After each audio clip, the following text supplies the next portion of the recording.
hablando. Y ese hablando, indudablemente, no implica que se quedó allí a ver lo que decían. El texto dice literalmente que estaba hablando, que estaba discutiendo con ellos. Y eso tenemos ahí que entenderlo. Todos nos callamos. Lo que nos explican, en el sentido metafórico, no lo tragamos. Pero nunca nos planteamos, ¿y eso por qué? ¿Y esto por aquello? Y a mí esto no me parece lo mejor. Yo tengo esta idea. Y la fe hay que discutirla, hay que hablarla. Una fe que no tiene dudas, una fe que no tiene preguntas, una fe que no tiene desacuerdos, no es una fe, es una credulidad. Todo aquello que se nos dice tiene que pasar por el filtro de la razón, para que lo hagamos nuestro de verdad. Nuestra fe no puede estar basada en lo que me enseñaron mis papás, lo que me enseñaron los catequistas, lo que me enseña mi párroco, lo que me enseña mi vecino y el director del grupo de pastoral donde estoy. No, la fe tiene que ser asumida y hay que hacer como Jesús, ir a preguntar, ¿y esto por qué? Pues yo no lo entiendo y esto no estoy de acuerdo, a mí no me parece que esto pueda ser. Y escuchar las fuentes. Lo primero de todo siempre las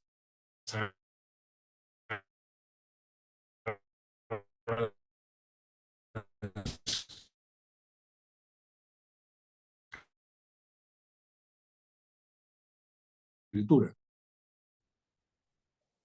Después, la interpretación para la santa tradición, el catecismo, esas cosas que se nos olvidan. Catecismo es el libro donde está desarrollada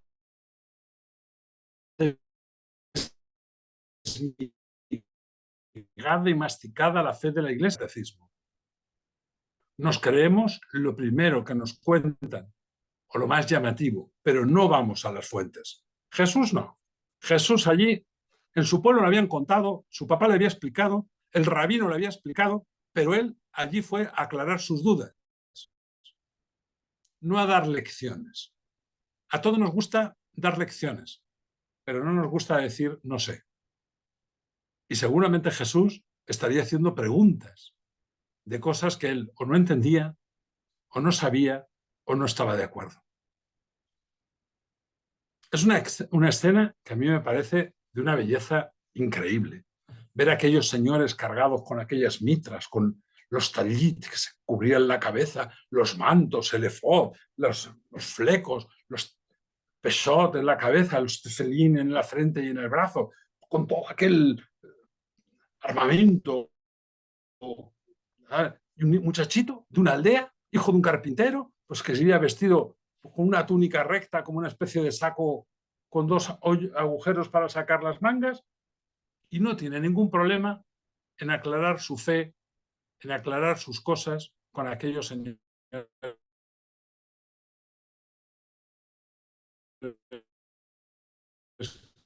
que eran los doctores, en el único sitio que no esperaban que estuvieran en el templo, porque no fueron primero al templo. Si se fijan, fueron primero por toda la ciudad, recorrieron toda la ciudad, porque Jerusalén era grande, pero tampoco tan grande como para no poder estar. Si ya habían caminado un día, uno de esos 3 días era el día de regreso. Es decir, estuvieron durante 2, si tenían conocidos, si tenían algún familiar, algún amigo, estuvieron buscándolo. Pero el último sitio al que van a buscar, curiosamente, es el templo.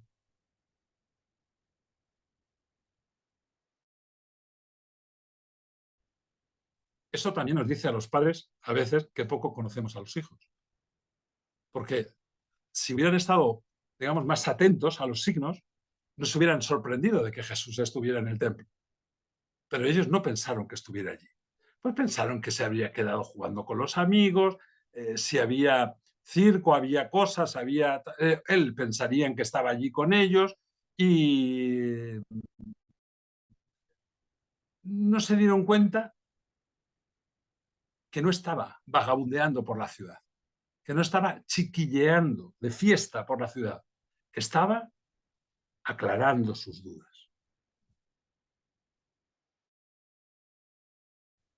ustedes están en esta academia para hacer lo mismo que Jesús hace en el templo, aclarar sus dudas.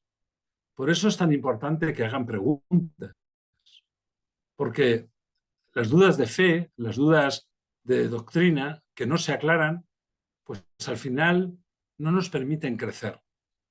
Y nos quedamos con una fe infantil, la mayoría de las veces, una fe cortita, una fe de la tradición, de la costumbre, simplemente porque no nos atrevemos a preguntar.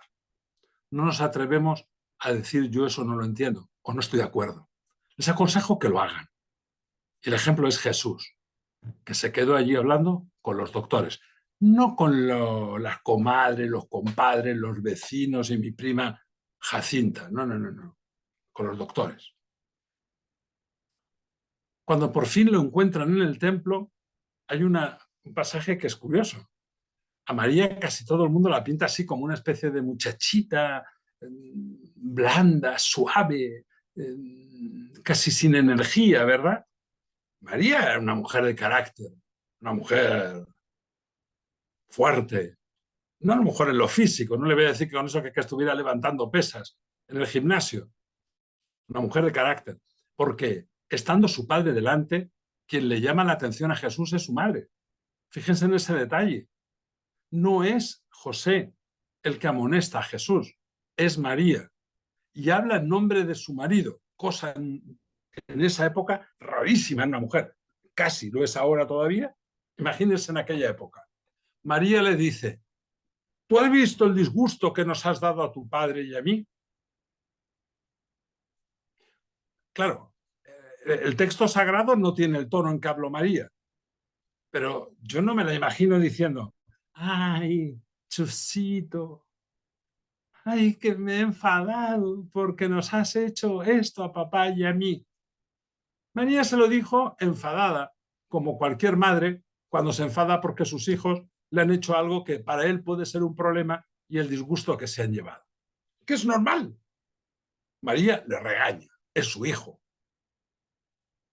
Otro detalle que tenemos que aquí apuntar. ¿Quién de nosotros se atrevería a regañar a Jesús? Hay un pasaje de Teresa de Jesús, de Santa Teresa, que a mí me gusta muchísimo recordar y hablar de él. Dice que en uno de los viajes se rompió la rueda de la carreta donde iba y cayó rodando y iba ya vieja y dolorida. Y mirando al cielo le dice a Dios, si así tratas a tus amigos, no me extraña que tengas tan pocos. Tómenselo en el mejor sentido de la palabra, pero a veces hay que discutir con Dios, como lo hizo Jacob para convertirse en Israel.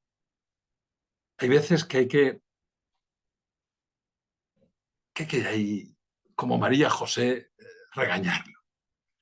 Pero luego hay que oír la contestación de Jesús, que es lo que nos aporta la sabiduría. Es que tú no sabías que yo tengo que estar en las cosas de mi Padre. Fíjense qué belleza. María, esa madre entregada, dedicada, esa madre que vive para su hijo y que la ausencia del hijo la ha tenido angustiada, intranquila, nerviosa, desasosegada, por fin lo encuentra y con toda la naturalidad, está enfadada, le regaña. Pero el hijo le recuerda que él sí que está donde tenía que estar. Más o menos le viene a decir, mamá, es que casi nunca te acuerdas quién soy yo. Es de una ternura, si lo fijan, la escena es de una ternura absoluta. María y José entienden que ellos están cuidando a un hijo, pero que ese hijo es de Dios. Todos los padres, en este sentido, son María y José. Deberíamos todos recordar que Dios nos los encarga a los hijos para que se los cuidemos a Él. No son nuestros, son de Él. Y tenemos que cuidarlos para Él y como Él quiere que los cuidemos, no como a nosotros nos parece oportuno. Esa, esa escena, ¿no?, de la confrontación termina con una frase que es extraordinaria. Jesús se marchó con ellos y vivió sujeto a sus padres. Jesús era un modelo de obediencia. Obedeció a María y a José. Obedeció a sus padres. Vivió sujeto a sus padres. No agarró la mala costumbre de empezar a decir yo tengo que estar en mis cosas y ya vosotros no importa lo que digáis. Pero ellos también entendieron que había cosas que tenían que aprender a entender de ese hijo, porque ese hijo era normal en lo físico, en lo exterior, pero había algo, había una persona en él que escapaba de su conocimiento. Esa duplicidad en Jesús de ser Dios y hombre a la vez, que además son dos naturalezas distintas que viven juntas pero sin mezclarse, es la parte que yo entiendo que a José y a María les costó trabajo entender. Para ellos era su muchachito. No sé si le llamarían Jesús, Chusito o Suso, pero era su hijo y lo tratarían como los padres tratan a sus hijos. Claro que Jesús también en ellos vio a sus padres y los trató con el respeto que se merece a los padres, pero en las cosas de fe les recordó que él tenía que hacer la obra de su padre con mayúsculas. Y esto también tenemos nosotros que recordarlo. Hay veces que tenemos la mala costumbre de justificar que no podemos hacer las cosas porque no nos dejan, porque no nos dan permiso, porque no tenemos tiempo, pero también hay que saber poner a Dios en primer lugar en nuestra vida. Ayer la lectura de misa era ese famoso pasaje en que Jesús, el dueño de una casa, invita a una fiesta, ¿vale? Y los invitados, viene uno y dice, es que he comprado 5 yuntas de bueyes y los tengo que probar. El otro dice, es que me he casado y pues no puedo ir. Cada uno pone una disculpa. Fíjense que los dos primeros,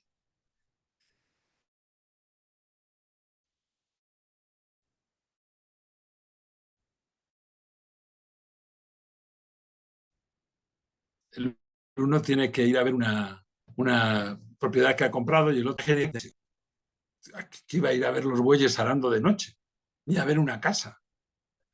Ponemos disculpas absurdas para simplemente no acudir al llamado de Dios. Y es la gran enseñanza de este pasaje. Jesús cumple lo que necesitaba para el servicio de Dios. María y José no lo entienden, pero cuando él se lo explica, que el servicio de Dios está antes que el servicio a nuestras costumbres o a nuestros caprichos o a nuestras necesidades. Es por eso un pasaje muy llamativo, que además la Sagrada Escritura lo coloca al final de lo que se llama el periodo de la infancia. Piensen que a partir de ese momento, de Jesús perdido y hallado en el templo, o María y José Perzaret, se cierra ese periodo en el que conocemos algunas cosas. Sabemos que Jesús en ese momento tiene más o menos 12 años. Ya no se volverá a saber nada de él hasta que tenga 30 años. Después de lo que Jesús habla en el templo con los doctores, con los sabios, pasará 18 años en silencio. No sabemos nada de él. Y aquí viene esta gran pregunta. ¿Por qué ese tiempo tan largo, 18 años, y no empezó ya a hacer cosas, a actuar como Mesías, a actuar como Salvador, a actuar como Cristo? desde los 12 años, más o menos, venga, desde el templo, desde la visita al templo. ¿Por qué se volvió a Nazaret a ser el hijo del carpintero? Ayudar a su padre en la carpintería, a ser un muchacho que nadie vio en él nada extraordinario. A todos les pareció uno más del pueblo.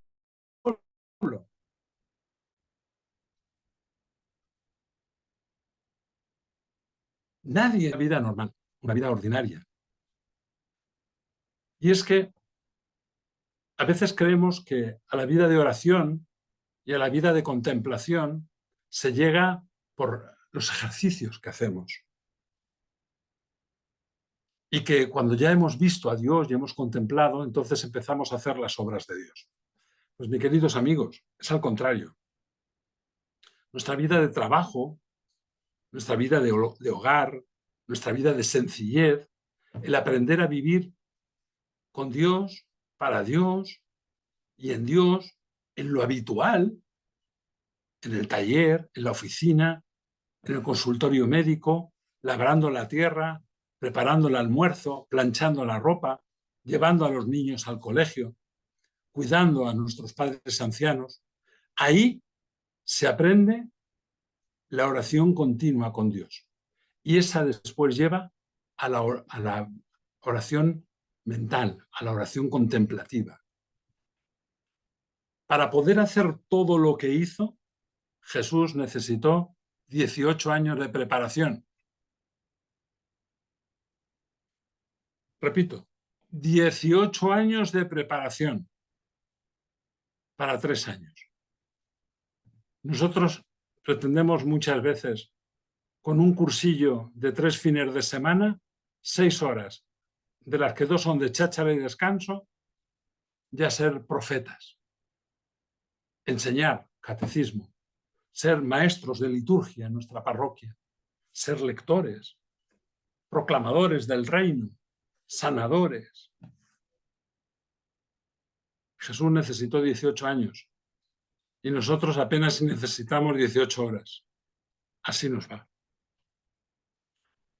Qué pocos de nosotros se quedan discutiendo en el templo, pidiendo aclaraciones, pidiendo formación. Cuando se plantea algún cursillo, ustedes no lo sé, pero en la mayoría de los grupos y las parroquias que yo conozco se plantean una profundización en la espiritualidad bíblica, sentido profundo de la fe, catecismo, teología mariana, mariología, cristología. Convocas el curso y no va nadie. Pero si colocamos un curso festivo, ¿vale?, aprender a hacer adornos de flores para el día del Corpus Christi, sale la gente por la puerta que no se puede entrar. Jesús necesitó 18 años de preparación para hacer lo que hizo. Nosotros no hacemos lo que él hizo porque nos llega a los 18 minutos muchas veces nuestro periodo de preparación. Ni discutimos con los doctores, ni nos preparamos para ser evangelizadores. Por eso, mis queridos hermanos, la Iglesia avanza, pero tan lenta, tan lenta, tan lenta, porque no hacemos lo necesario, porque no estamos donde tenemos que estar. Estamos en todos los sitios, menos donde tenemos que estar.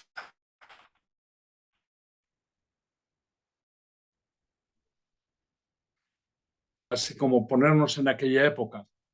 Yo les aconsejo que todos estos pasajes, todos estos episodios bíblicos, los trasladen a su vida normal.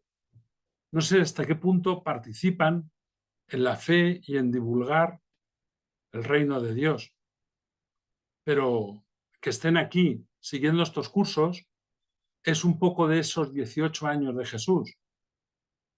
no lo miren como algo meritorio, sino como algo necesario. Gracias a que ustedes se están preparando con mayor o menor facilidad, con mayor o menor rapidez, según sus posibilidades, están cumpliendo esos 18 años, que es lo que se llama el silencio de Nazaret. En teología se suele llamar a ese periodo el silencio de Nazaret, ¿no? Porque todos los personajes bíblicos importantes en ese momento, María, Jesús, José, están en silencio. Ninguno habla. En la Iglesia hemos perdido el sentido del silencio. Yo enseño liturgia en mi comunidad y también en algunos grupos parroquiales. Y lo que más me cuesta transmitir es el silencio sagrado. Terminamos de hablar y ya estamos hablando lo siguiente. Si rezamos el rosario, las 3 últimas palabras las ponemos encima con las primeras 3 de la siguiente oración. Rezamos rápido, sin pausas, sin silencios. María estuvo en silencio 18 años para después acompañar en su vida activa, en su vida visible, a Jesús. Jesús estuvo 18 años en silencio para prepararse a ser el Mesías, a actuar como tal. Y José nos acompañó en ese periodo y en algún momento la tradición de la Iglesia dice que murió en ese periodo porque después, en la vida pública de Jesús, después de los 30 años, ya no sabemos nada de José. Nunca se le menciona como vivo, se le menciona, este es el hijo del carpintero, a Jesús, pero no se menciona a José. Por lo tanto, suponemos que estaba muerto. Pero todos ellos nos dan esa gran lección. Aprendamos, primero, a informarnos, a formarnos y a no necesariamente estar de acuerdo con todo lo que oímos, porque hay que enterarse, analizarlo, rumiarlo y recordar que la Iglesia siempre es sabia. Pero cada uno de los que la componemos no somos tan sabios. Quien es sabia es la Iglesia. La opinión de Fray Paco, extraordinaria.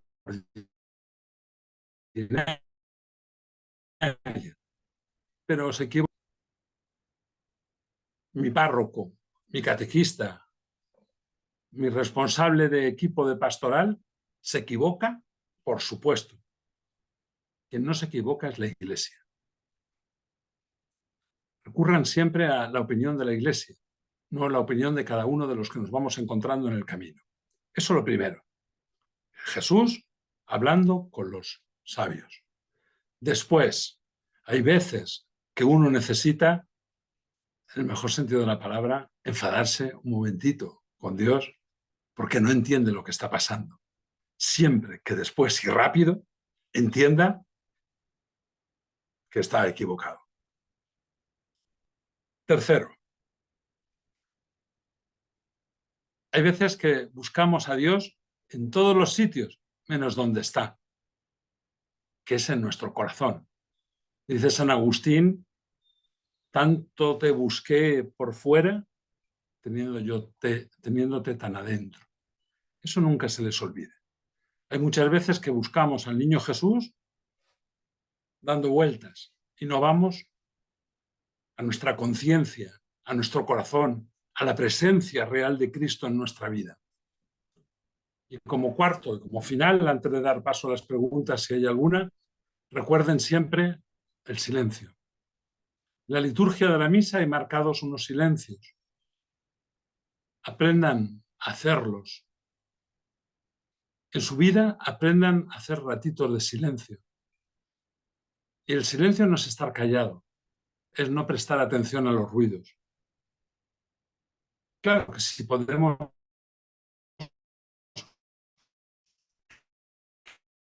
quitar todos los ruidos y quedarnos... El silencio es no prestar atención a los ruidos, no la ausencia de ruidos, porque eso es casi imposible. Hay veces que no hay ningún sonido, me puedo poner tapones en los oídos, pero mi cerebro está traca, traca, traca, traca, traca, traca, traca, traca, traca. Por lo tanto, no estoy en silencio. Mis ojos están mirando la mosca que pasa, el helicóptero que vuela, la hormiguita que camina y el color de las flores. Tampoco estoy en silencio. Hay que estar ratitos en silencio para que Dios tenga la oportunidad de hablarnos, porque hablamos mucho y escuchamos poco. Recuerden que la Sagrada Familia estuvo 18 años en silencio antes de empezar la vida pública. Este último episodio de la infancia de Jesús, esas 4 cosas. Busquemos a Dios donde está y no donde nosotros creemos que lo hemos perdido. Entendamos que cada uno tiene que aclarar su fe y ustedes lo están haciendo a través de estas formaciones. Después que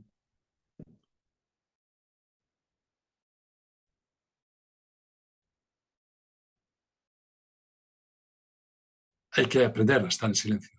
Dios pueda hablar en nuestra vida. Dios no nos habla porque no le damos tiempo. Hay veces que estamos orando, terminamos la oración y nos vamos a otra cosa. Le hemos pedido que nos hable, pero no nos esperamos a ver si nos habla. Hay veces que hay que esperar 18 años, porque Dios habla cuando conviene, no cuando nosotros queremos, sino cuando conviene. Muchas gracias por su atención y si les parece abrimos el capítulo de las preguntas, que ojalá hayan aprendido del niño Jesús y sean muchas.